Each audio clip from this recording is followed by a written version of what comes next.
Bonjour! Aujourd'hui, jeudi 21 mai, regardez où je suis. Devant l'OMS. Et oui, l'Organisation mondiale de la santé. Regardez le bâtiment comme il est joli derrière nous. Ce bâtiment ressemble un petit peu à celui qui héberge Gavi, vous savez. J'en avais parlé la dernière fois, il est seulement à quelques centaines de mètres d'ici.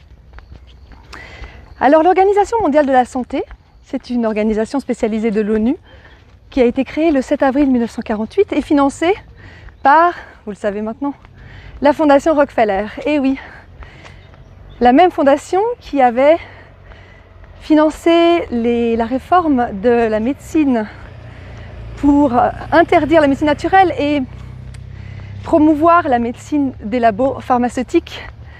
La même fondation qui a financé le Codex Alimentarius, qui est une norme alimentaire grâce auquel nous pouvons déguster des tomates sans goût, mais qui ne se détruisent pas pendant le transport.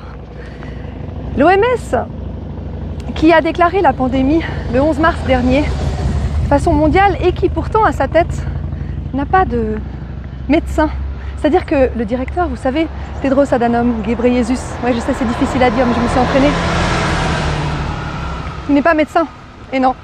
Et le principal financeur de l'OMS non plus, Bill Gates, non, il est informaticien. Voilà, donc ces personnes-là décident pour le monde de ce qui est bon pour notre santé. Donc voilà, le vaccin en ce moment est leur obsession principale. D'ailleurs, ils ont tenu il y a quelques jours, lundi et mardi, donc il y a 2 jours, une assemblée mondiale de la santé, où Emmanuel Macron d'ailleurs était présent. Et leur conclusion a été qu'il fallait tous s'unir pour trouver un vaccin équitable et accessible pour tous. Oui, vous l'entendez, pour tous. Moi je parlais de vaccination globale la dernière fois, on n'était pas loin. D'ailleurs, Bill Gates a investi 40 milliards de dollars pour trouver ce fameux vaccin et pour produire entre 7 milliards et 14 milliards de doses. Voilà qui est très réjouissant. La devise de l'OMS, c'est d'amener notre santé au plus haut niveau possible. Et elle pense le faire avec les vaccins. Par contre, l'Artemisia, qui soigne depuis des décennies le paludisme en Afrique, et des cas de Covid également, est interdite par l'OMS. Vous voyez à quel point l'OMS se soucie de notre santé. L'OMS s'associe, comme vous le savez aussi, avec Gavi et avec Bill Gates en particulier. Bill Gates qui en 2010 avait dit qu'il fallait que la prochaine décennie soit consacrée, soit la décennie de la vaccination. On dirait qu'il en prend le chemin. Bill Gates et ses bienfaits, donc en plus de financer Gavi, ID 2020, vous savez, le système d'identification digitale avec des passeports de vaccination sur la peau. Eh bien, il finance aussi le Global Fund, dont a été directeur le fameux directeur de l'OMS. C'est bizarre tout ce petit monde qui se croise. Donc toujours Tedros. Et également Unitaid. Ce que j'ai découvert aujourd'hui, très très drôle, c'est que la présidente de Unitaid, donc qui est une sorte de centrale d'achat de médicaments et d'acheminement de ces médicaments vers les pays du Sud, n'est autre que Marisol Touraine. Vous vous rappelez de Marisol Touraine? C'était la ministre de la Santé sous Hollande. Celle qui avait dit que la vaccination, ça ne se discute pas. Et qui avait imposé les 11 vaccins qui sont maintenant imposés donc aux nourrissons en France à 2 mois, entre 2 mois et 2 ans. Voilà, donc pour voir un petit peu le petit monde qu'il y a autour. Revenons à Bill Gates 5 minutes. Vous savez sans doute qu'il a déposé un brevet le 26 mars dernier concernant la crypto-monnaie. En fait, ce brevet explique comment, grâce au mouvement du corps humain, nous pourrons générer de la crypto-monnaie. Vous savez ce que ça me rappelle? Je ne sais pas si vous connaissez la série Black Mirror. Il y a l'épisode qui s'appelle 15 millions de mérites. C'est l'épisode 2 de la saison 1 dans lequel on voit des gens pédaler sur des vélos et gagner de l'argent virtuel et ne faire que ça de toute leur vie, avec pour seul échapper, pour seul espoir, devenir des stars et enfin pouvoir sortir de leur confinement parce qu'ils sont dans des espaces clos et avoir l'espoir de pouvoir aller dehors. Nous, on a la chance aujourd'hui, par exemple, d'être dehors, de profiter de la nature. Donc ce fameux Bill Gates, voilà l'étendue de ses actions bienfaitrices. Je vous ai peut-être pas parlé d'Accenture. Vous vous rappelez, dans le projet ID 2020, il y avait Gavi, mais il y avait également Accenture, qui est une société de conseil en technologie. Et j'ai été un petit peu fouillée sur leur site et ils dégagent quelques tendances, ils appellent ça des trends, en anglais, trends c'est tendance, dont deux d'entre elles m'ont interpellée. Il y en avait une qui parlait d'augmenter les capacités humaines et une autre qui disait on allait pouvoir faire des doubles numériques de nous-mêmes. Voilà, c'est réjouissant, ça nous rappelle aussi quelques épisodes de Black Mirror. Je vous conseille d'aller voir, c'est une série qui est très intéressante. On parlait de puces. Certains ne pensent pas que ce soit possible d'implanter des puces dans le corps. Je vous ramène à une émission qui s'appelle Conversation d'avenir avec Jacques Attali en 2008, il y a déjà un moment, qui parlait de puces RFID à implanter dans le corps, comme ça existe déjà au passage en Suède, en Belgique et aux États-Unis, et qui serait donc implanté de façon volontaire ou sans que les personnes le sachent. Je vous mettrai le lien sous la vidéo. Il y a Elon Musk aussi récemment qui a dit qu'il voyait bien des implants dans le cerveau qui permettraient d'activer la fonction par exemple de la parole, qu'on n'aurait plus besoin de parler. Le langage humain deviendrait obsolète d'ici 5 à 10 ans. Donc l'histoire des puces, à mon avis, elle n'est pas si délirante que ça. Allez vous renseigner. Donc, pour revenir sur cette Assemblée mondiale de la santé, comme je l'ai dit, Macron faisait partie de l'équipe et il a, comme beaucoup de nos dirigeants, plébiscité un vaccin accessible à tous. Il l'a même qualifié de bien mondial, comme si c'était une découverte extraordinaire et qu'il n'y avait que cette alternative pour guérir les personnes. Je vous rappelle, aujourd'hui, donc 21 mai, on en est à officiellement 318 000 morts du Covid, ce qui nous donne un taux de mortalité de 0,004%. Et on est à peine au seuil inférieur des chiffres de la grippe. Oui, je vais me répéter parce que c'est important. Vous savez aussi qu'en Afrique, on n'a pratiquement aucun cas, en Australie non plus, en Asie, on a 20 000 cas, même pas autant que la France. Et que l'Europe est la plus touchée, avec la Belgique, le Royaume-Uni, l'Espagne, l'Italie, la France et la Suisse en 10e position, je crois. Les États-Unis arrivent juste derrière. Enfin, pardon, l'Amérique. Donc les vaccins obligatoires, je me suis un petit peu renseignée et figurez-vous qu'ils sont contraires à 3 choses. Au code de déontologie médicale, au serment d'Hippocrate et au code de Nuremberg, qui disent respectivement que pour tout acte médical, il faut un consentement libre et éclairé, que les médecins ne peuvent pas injecter de poison même si on le leur demande dans le corps des patients, et que toute expérience médicale ou scientifique requiert le consentement de la personne à qui il est destiné. Donc voilà comment la Suisse et une pléthore d'autres pays suivent aveuglément les directives de l'OMS tout en violant allègrement les principes premiers de la médecine. D'ailleurs, il est à remarquer que les médecins, c'est la première fois dans l'histoire, en tout cas depuis l'Antiquité, que les médecins ne sont pas libres de prescrire ce qu'ils estiment être utile pour guérir de cette maladie. C'est quand même assez spécial.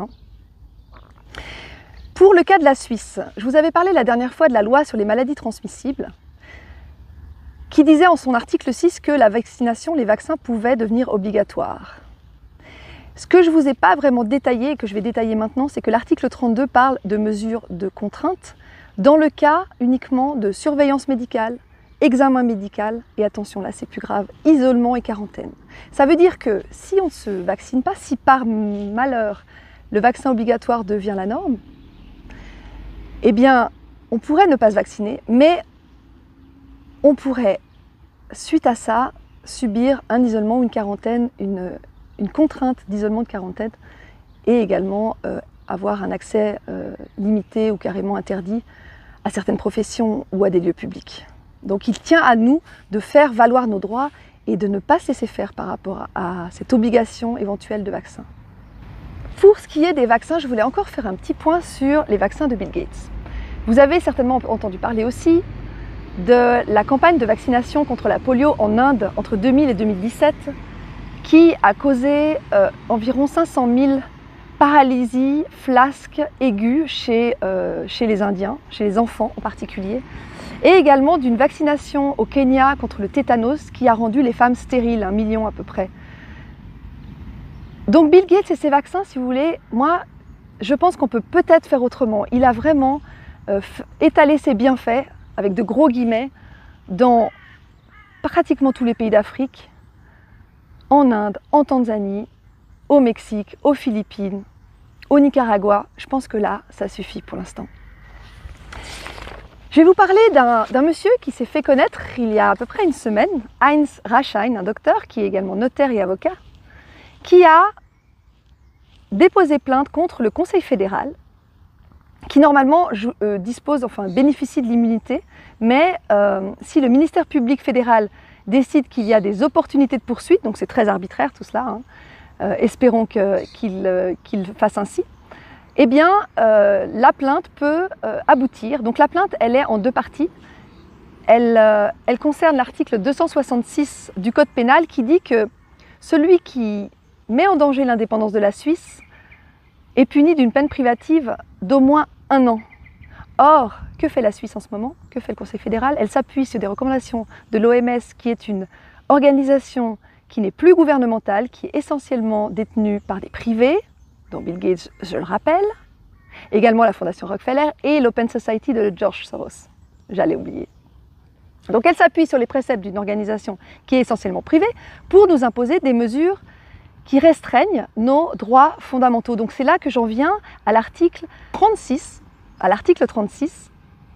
de la Constitution, qui dit que toute restriction des droits fondamentaux doit être proportionnée au but visé. Je vous rappelle, les droits fondamentaux, il y en a 27 dans la Constitution, dont celui d'entrer et de sortir de Suisse, qui nous est fortement restreint depuis 2 mois et demi, dont la liberté de se réunir, de faire des manifestations, qui est complètement interdit depuis 2 mois et demi, dont la liberté économique, qui est celui d'avoir une activité lucrative, donc pour les personnes qui ont des commerces, pour les indépendants qui sont en train gentiment de réouvrir leurs portes, mais qui sont soumis à des contraintes d'éloignement, de distance sociale, de parois entre les tables, notamment en ce qui concerne les restaurants, de masques et de gants, cela restreint fort la clientèle et le chiffre d'affaires qui est lié. Donc cette liberté économique, elle est aussi bien entachée. Et également les droits politiques. Vous savez qu'en Suisse, on peut voter sur des initiatives populaires ou des référendums qui permettent de révoquer, d'abroger certaines lois. Eh bien, tous ces droits sont en mode arrêt en ce moment, notamment en ce qui concerne des initiatives que le Conseil fédéral conseille de rejeter. Vous allez voir de quoi il s'agit. Pour commencer, l'initiative pour des multinationales responsables. Alors je vous montre la petite banderole que je vais accrocher à mon balcon. Voilà. Qui devait passer au vote normalement en septembre ou en novembre. Pour l'instant, elle est remise au calendrier grec. Elle est reportée au calendrier grec. Tout comme l'initiative pour une Suisse libre de pesticides de synthèse. Et également comme celle qui concerne l'eau potable, pour une eau potable et une alimentation saine. Donc je vous rappelle que le Conseil fédéral recommande de voter non à ces initiatives, comme elle l'a fait d'ailleurs avec l'initiative pour une souveraineté alimentaire et des aliments équitables, également monnaie pleine. Et cerise sur le gâteau, il y a quelques années, le Conseil fédéral nous a dit que le glyphosate n'était pas un problème puisqu'il était présent à des quantités minimes et que donc il n'y avait aucune raison de l'interdire. Ça vous donne un petit peu l'idée de comment le Conseil fédéral prend soin de nous. Alors, ensuite, vous savez que depuis le 13 mars, l'ordonnance, toujours du Conseil fédéral, nous a imposé des mesures restrictives, bien moins qu'en France. Tout mon soutien encore aux Français qui ne sont pas sortis de l'auberge avec les brigades sanitaires, la circulaire pour lutter contre les dérives sectaires qui est ici et qui recommande aux enseignants de dénoncer les enfants dont les parents refuseraient d'appliquer les recommandations du gouvernement, ou encore qui prendraient des bains froids, ou qui pratiqueraient le jeûne, ou, encore plus drôle, qui boiraient du jus de légumes, parce que le jus de légumes c'est très dangereux comme vous le savez. Donc en France, toute ma compassion, toute mon empathie, je suis avec vous. Ici on n'a pas des mesures aussi restrictives. Donc oui, depuis le 13 mars, disais-je, l'ordonnance du Conseil fédéral qui n'est plus attaquable, qui n'est pas attaquable, qui n'est pas dénonçable au tribunal fédéral par la société civile, ça c'est aussi une petite surprise, un petit Kinder surprise de la nouvelle constitution de 1999, parce qu'avant, sachez qu'on pouvait dénoncer les actes, donc les ordonnances et les arrêtés au tribunal fédéral. Aujourd'hui, on ne le peut plus depuis 1999. Depuis cette réforme de la Constitution qui était censée être une réforme formelle et rien de grave. Je rappelle au passage au Conseil fédéral que l'article 99 de la Constitution actuelle demande que 2/3 du bénéfice net de la Banque nationale suisse soit reversé au canton. Donc 2/3 de 43 milliards de francs suisses, ça fait à peu près 28 milliards. Donc on n'a plus de problème économique, on n'a pas besoin d'un impôt Covid, il suffit simplement d'appliquer la Constitution et également la loi sur la Banque nationale qui dit exactement la même chose. Voilà. Voilà pour ce qui est de la Constitution et la législation en Suisse. Parlons un petit peu de la LAMAL. Vous savez, LAMAL, c'est quand t'as mal. C'est l'assurance maladie. D'ailleurs, c'est marrant, on dit assurance maladie, on ne dit pas assurance santé.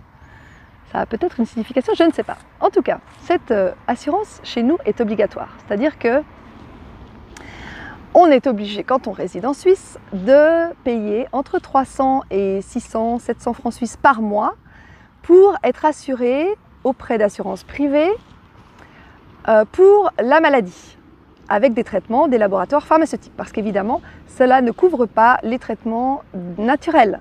Donc tout ce qui est ostéopathe, protéodie, biorésonance, homéopathie et j'en passe, sont de notre poche, ou alors, si on a la chance d'avoir une assurance complémentaire qui résilie le contrat dès que nous ne sommes plus assez rentables, eh bien nous pouvons avoir une part de remboursement. Cette LAMAL, qui est en place depuis 1996, 1er janvier, qui a été mise en place d'ailleurs par une conseillère fédérale qui s'appelle Ruth Dreyfus, qui aujourd'hui plébiscite évidemment le vaccin, tout comme nos autres conseillers fédéraux, hein, Alain Berset, Simonetta Sommaruga. Bref, depuis cette assurance maladie privée, les primes prennent l'ascenseur évidemment et on n'a pas moyen d'y échapper. Juste pour un exemple, en 2014, j'ai payé 200 francs suisses par mois, aujourd'hui j'en paye 350, 75% d'augmentation. Tout ça pour ne rien me faire rembourser du tout puisque je n'utilise pas de médicaments et qu'en plus j'ai une franchise de 2500 francs suisses. Voilà. Maintenant, quelques pétitions à vous présenter, à vous faire signer, je vous les mettrai dans le commentaire en dessous de la vidéo. Des pétitions, donc une qui est sur la liberté vaccinale, une autre sur la liberté de prescrire et de se faire prescrire les traitements que les médecins jugent adéquats. Une autre pétition pour cesser les mesures disproportionnées du Conseil fédéral. Une autre pétition pour éventuellement avoir, si le vaccin sort, mais il ne saurait tarder puisqu'il y en a 102 qui sont à l'étude. 102 ou 120, ça dépend, c'est le temps qui nous l'a dit, alors je ne sais pas si on peut s'y fier, mais avant-hier il disait 102, hier il disait 120. Bref, beaucoup de vaccins sont en test actuellement, dont 2 sont en essai clinique actuellement. Voilà. Donc oui, si le vaccin sort, ce qui ne saurait tarder, on aimerait bien avoir la composition exacte du vaccin. Hein, savoir s'il y a de l'aluminium, du mercure, du formaldéhyde, des choses comme ça. Et puis on a aussi une pétition toute récente qui demande que l'OMS soit réformée et soit nettoyée de tous les scientifiques, de toutes les personnes qui ont des conflits d'intérêts, qu'elle soit remplacée par des scientifiques indépendants. Et oui, quand on est indépendant, on a un avis qui est forcément un peu plus objectif.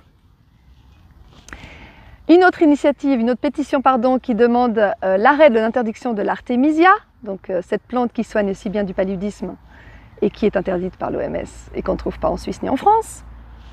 Cette pétition que vous connaissez maintenant, qui est hébergée par un site de la Maison Blanche, qui demande à ce que Bill Gates soit jugé pour crime contre l'humanité, et également quelques pétitions sur la 5G qui continuent à fleurir malgré tout ici. Donc moi, j'ai quelques recommandations avant de vous laisser. Je dirais, qu'on arrête d'avoir le syndrome de Stockholm. Vous savez, ce syndrome qui nous fait tomber amoureux de nos bourreaux. Ça suffit, l'obéissance aveugle. La Constitution, pour revenir à elle, en son préambule, dit que seul est libre qui use de sa liberté. Alors moi, je propose que nous soyons libres, que nous usions de notre liberté, que du coup, nous puissions vraiment nous libérer. Le vaccin, ce sera non. Le vaccin obligatoire, ce sera non. Moi, je ne suis pas contre les vaccins. Les gens qui veulent se faire vacciner, libre à vous de le faire. Mais je ne veux juste simplement pas qu'on me l'impose. Donc je continue à manger vivant, à faire mes purges, à prendre le soleil, à rencontrer des personnes bienveillantes, à faire des câlins, des bisous, avec contact, sans culpabilité et sans peur. Et ça se passe très très bien. J'ai un message encore par rapport aux masques. Nos dirigeants, nos gouvernements, nos institutions, nos médias sont en train de tomber les masques, peu à peu. Ils nous révèlent de plus en plus leur projet qui est une vaccination obligatoire pour tout le monde, tout en nous disant de les porter, nous, les masques. Alors moi, je vous propose de tomber également les masques et de commencer à respirer, à montrer nos sourires et à parler, à oser dire ce qu'on voit, ce qu'on pense, les incohérences, les mesures restrictives. Récupérons nos droits fondamentaux. Une dernière chose, c'est que vous n'êtes pas seul. On est nombreux, très nombreux. Je vous dis à très vite.